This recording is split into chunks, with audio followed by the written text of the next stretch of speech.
No, I don't want a dad bod. I don't want to be with somebody, date someone, marry someone with a dad bod. And here's the reason why. If a man cannot control what he puts into his body, he cannot control his life. He can't lead me if he can't lead himself. If he can't control his desires and his urges, why would he be able to lead me?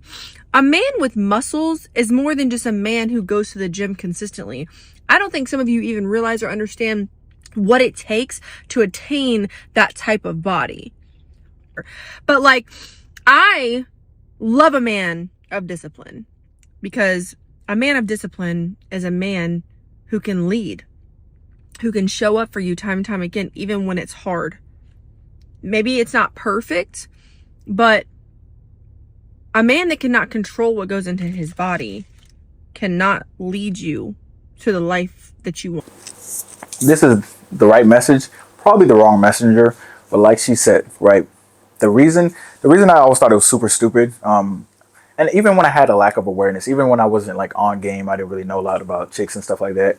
I knew that the dad bod stuff was fake. You know what I mean? Because I at least in high school I saw, the football players get the chicks. I could have put two and two together, but something in my head just knew the dad bod shit was bullshit, right? Because at the end of the day, a lot of chicks, like I always say, and people message me this shit all the time. And when they message me, they're out of shape, obviously. But people message me all the time, like, oh my God, like my wife doesn't want me anymore. She's not, she's acting different, or she's making me work for sex, blah, blah, blah, all that stuff, right? It's because you're out of shape, literally. There's no physical attraction. And that's where the shit stems from. Anybody who went from being out of shape to being in shape, you don't even need this video. You're like, oh yeah, he's right. He's definitely right.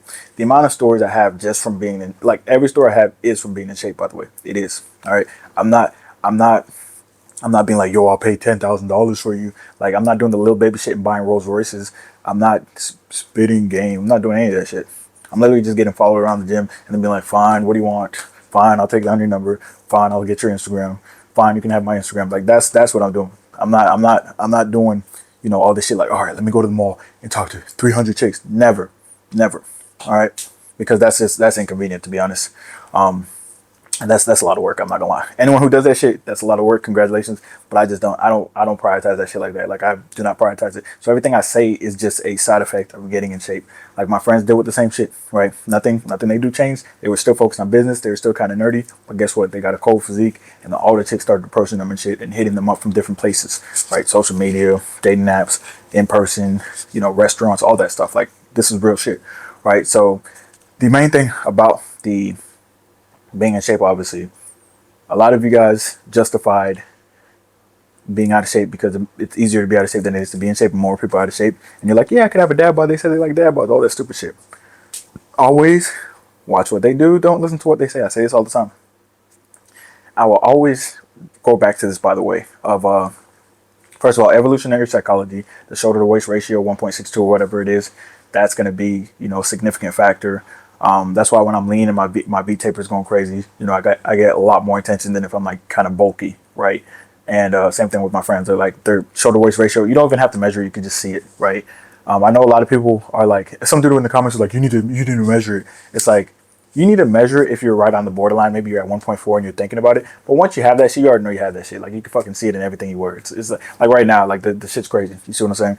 And like I said, my friends' shoulder waist ratio, they're there too. In evolutionary psychology, women find that more attractive.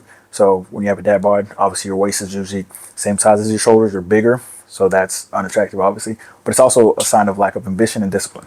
In order to build muscle and keep it, you have to be a locked in, obsessive, dedicated, disciplined motherfucker. All right. And in order to keep an out of shape physique, you don't need any of those factors, which is going to be very unattractive and is a sign of lack of success, right? Like, the discipline and consistency and pretty much like obsession that it takes to be lean and to maintain your physique is just a much better sign of success than, just having like a dad bod. Like, for example, it's like comparing Kobe to like a G League player. Kobe was obsessive. He stayed after. He always overdid it. He always prioritized getting better and getting better. He was obsessive about his game, right? Getting better at free throws, 2-pointers, fadeaways, everything. Just always improving. He was in that improving mentality, all right? Ambitious as hell, right? Women will always find that attractive. And the reason they do, I used to be like, why do they always want an ambitious man? It's like, bro, what are you trying to be lazy and just sit around all day, play video games and beat your meat or some shit? Like, I I personally, in video games, a lot of you guys like getting better and stuff like that. You guys like progressing.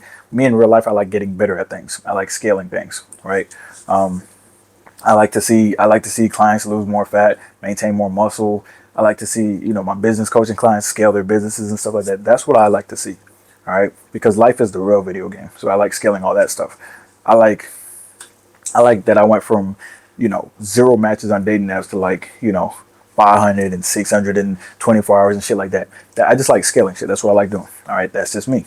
But that's usually a sign of success, because if you scale your physique and fitness and you're disciplined enough to do everything that you need to do, then you're going to be able to scale other things. And by the way, this misconception, or this overlooking, or just downplaying of how significant it is to be in shape. Like, it's super rare, dude. Like, I've traveled around a lot, obviously, but it's still super rare. But it's because it takes so much consistency and thought, and you have to always be self-aware in every single situation. You can't just go to the store and be like, you know what, I'm gonna get whatever I want to. Or you're constantly thinking, okay, let me hit my protein, okay, let me eat this, right? I mean, you're gonna feel better, look better, all that stuff is gonna be part of it too, but you're constantly thinking about that stuff. Another thing is, it's a sign of leadership, guys. Like, we all know this. It's a sign of leadership when you're in shape, when you're in the best shape of your life, when you're consistent, right? Because for me, like, if someone approaches me and asks me a question, they're gonna be like, "Oh yeah, this dude's in shape." So they ask me a question because I'm a leader. I'm not a follower. A follower is average, right? And what's the average body fat percentage? 28%. So when you're leaner than most people, that means you do things differently than the average person. You created your own way. You made your own path. A lot of people are like, "Dang, man, I don't know if I can get lean at this job, at that job, at this job." There was a lot of like Reddit forums and articles when I got fat as a nurse, and I was looking up, like, can you get lean as an overnight nurse? They're like, oh, it's gonna be very hard because your hormones overnight. And I was like, what? I was like, fuck all this shit. Let me create my own path, basically, right? So I got lean as an overnight nurse, and I was like, it's the same shit. You just need more dedication because you're working a different shift, and you gotta, really focus on getting the sleep in. But it's the same shit. Like, you just have to be dedicated. You have to be obsessed, right? It kind of created my own path, because I really don't see. I see some lean overnight nurses, very rare, but like, I'm talking about like getting in shape while working overnight. You know what I mean? Because the circadian rhythm and all that other stuff, the sleep patterns and all that stuff, right? So yeah, I created my own path with that stuff. And like I said, that's a sign of a leader, like going through the rough path instead of the path that everyone else is taking. You know what I mean? Because you want better. That's what leadership's all about. All right. So being in shape is literally a sign of all of that shit. But the discipline aspect of it, man, like, there's a lot of dudes who are just out of shape, and they kind of just are with their wife or their girlfriend because that's the first chick that talks to them type shit. When you are in shape and you pick a woman, right? She's gonna know that you had hella options, right? Because obviously your physique, body game matters, and she's gonna constantly have that competition anxiety. Like, all my friends that are lean and stuff like that, when it comes to relationships and stuff like that, they don't really have issues. The issues usually come from people who are out of shape. And I noticed that shit. It comes from people who are out of shape because they're not doing what they need to do, right? It's just unattractive seeing them sit around all day. It's like not masculine behavior. Masculine behavior is, calm, cool, collected, ambitious, dedicated, and then obviously being in shape. Because as a man, like, you're gonna be depressed if you're not in shape. Period. You're gonna be like, good luck having a great shoulder waist ratio, having a lot of energy all the time when you wake up, being ambitious when you wake up. You know what I'm saying? Your jaw getting leaner. You know what I'm saying? Especially when I get haircuts and stuff like that, like, my jawline looks leaner. You know what I mean? I'm just, why? And I have energy already. And I'm in the best shape of my life. It's just like, you can't not be confident, right? It'd be hard to be depressed because you're doing everything that you said you would do. You can confide in yourself. That's another thing. Like, one of the biggest things about this dad bod shit is, like, you can't even trust yourself, and you're supposed to raise kids. Like, no, that's crazy.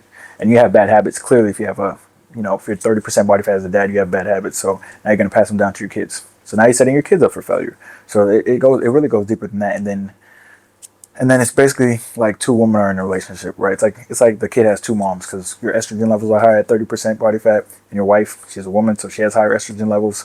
So it's just never going to work out, right? A lot of the issues I see in relationships, that's probably the most common one, right? It's the most common one when dudes are just out of shape and just not locked in. So listen, that dad bod shit, don't Don't ever think that something as dumb as that even exists.